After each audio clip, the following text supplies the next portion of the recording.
Washington mornings on the Mall. At AM 630. WMAL. 8:07 on WMAL. Brian Neiman, Brian Wilson. Got Larry Lowe from CNBC coming up about a half hour from now. It is primary day in Virginia. Yes, it is. Virginians head to the polls. Don't know how many people actually show up today. Turnout expected to be low, but former Virginia Congressman Tom Davis is on the line. He knows Congress, he knows elections very well, knows Virginia extremely well. Sure does. Congressman, great to have you back on the show. We appreciate it. Well, thanks for having me. Before we get into today, I do an overarching question about Virginia. Actually, I believe it was George Allen who said on our show that he thought Virginia could decide the White House and control of the Senate. Is he accurate in that description?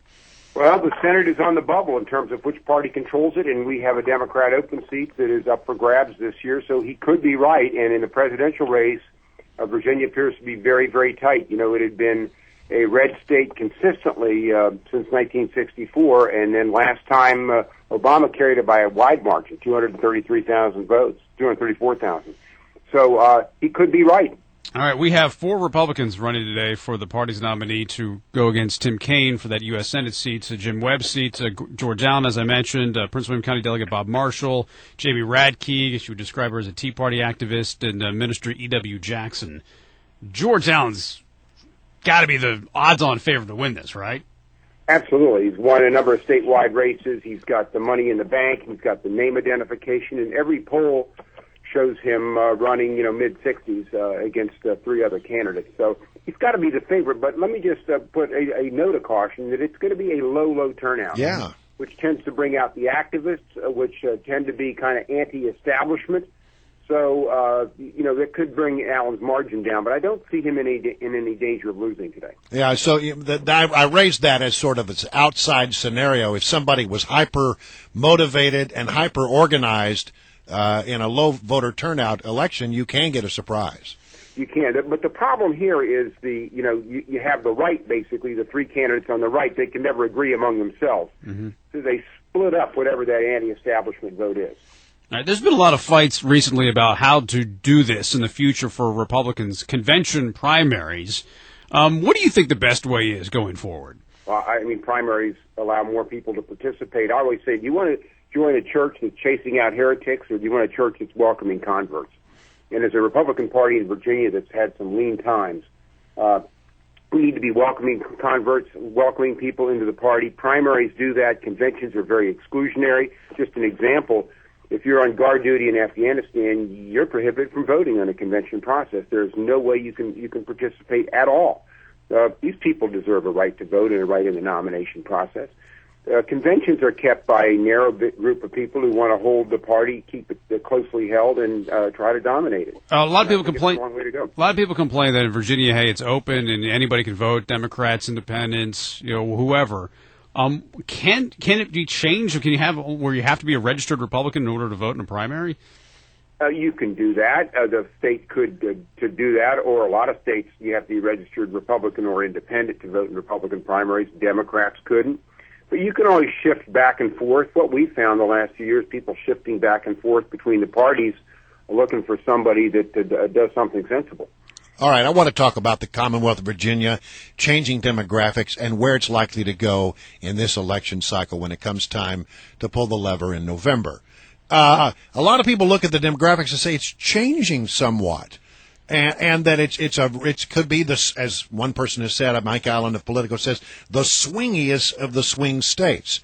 As you look at things on the ground, what do you think is likely to happen in November? Well, look, let me just caution and say there's 5 months to go, and you could have international incidents. We don't know where the economy will be in 5 months, and I think the metrics, to a great extent, dictate the atmospherics, which dictate the election. Having said that, I think a lot of Obama's victory, he carried the state by 234,000 votes. 233,000 of those votes were in Northern Virginia, and that's Prince William and Loudoun on in. Right. He carried that area by 233,000 votes, likely to carry it again. Allen's problem and Romney's problem is holding that margin down and then getting the margins up in the rest of the state. Obama was able to do it fueled on 3 factors. One was anti-Bush. The president's numbers were in the high 20s, although he wasn't on the ballot.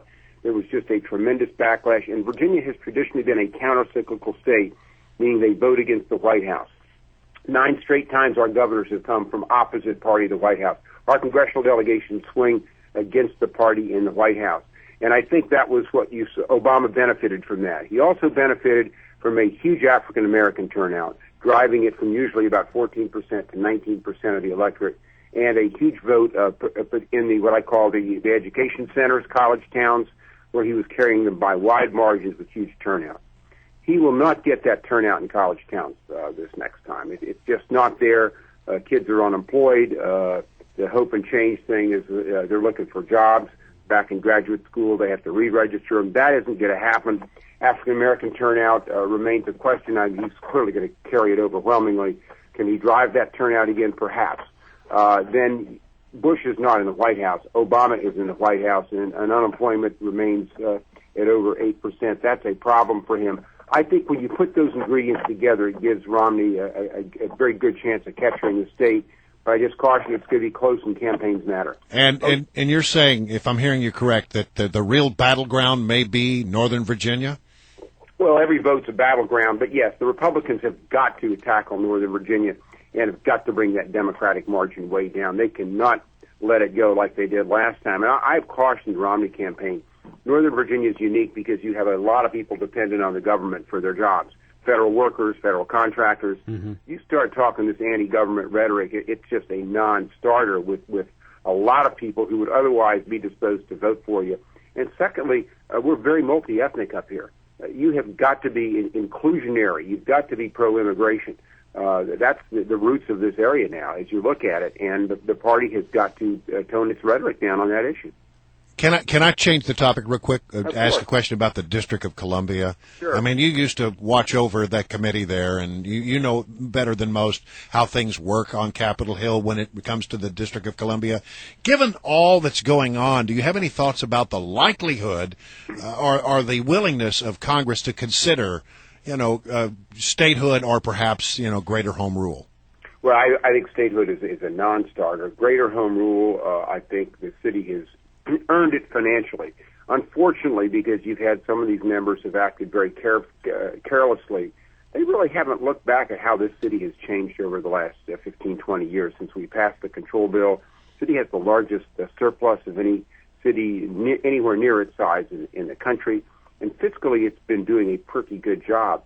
But it's embarrassing with some of these council members, the trouble that they have gotten themselves into, and equally embarrassing is that D.C. voters have tended to tolerate that. But look, I think the long term the city's going to be fine and get the rights they need, but short term these are setbacks that I think hurt their reputations in Congress, particularly with Republicans in Congress. All right. Tom Davis, great to have you on. We always appreciate it. Thank you very much. Thanks, Brian. Okay. Bye-bye.